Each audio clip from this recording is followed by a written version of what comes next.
More than 150 COVID cases are now being linked to the Watershed Country Music Festival at the Gorge just a few weeks ago. And authorities in Grant County say they fully expect that number to continue to grow. The three-day music festival attracted about 20,000 people per day 2 weekends ago. And while event organizers strongly encouraged people to get vaccinated before the event, there was no vaccine requirement. KREM 2's Casey Decker joining us live in the newsroom tonight with what Grant County health officials are saying about this outbreak. Casey?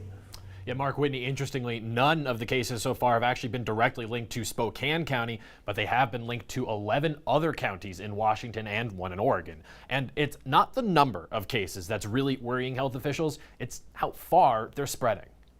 The first thing to know about these numbers is that they're far from the final definitive statistic. Many people will just isolate at home, get through the illness and not go in for testing. And so when we see numbers like this, we view it as this is the minimum, right? And there's a number of others. So we want to make sure the public are aware, hey, if you were at the festival, please go in and get tested. But let's give them some context. 160 cases so far with about 20,000 total attendees. Now, that number is per day, and a lot of people stayed the whole weekend, so we don't really know the precise number of unique guests. Regardless, let's compare Watershed to another big festival recently, Lollapalooza in Chicago.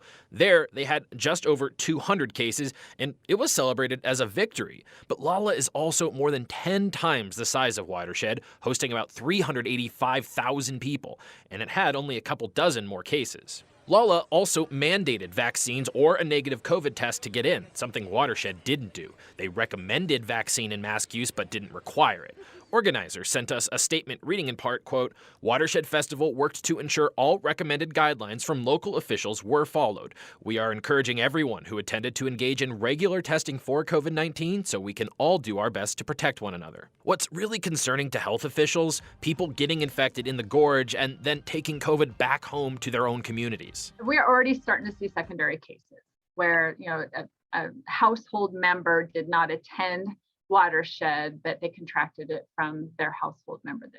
The good news, though, no hospitalizations have been linked to the festival so far. This festival is going to be attended by a lot more younger individuals, and our hospitalizations are often occurring in, folks that are 50 and older, although we are starting to see younger and younger people being hospitalized with COVID.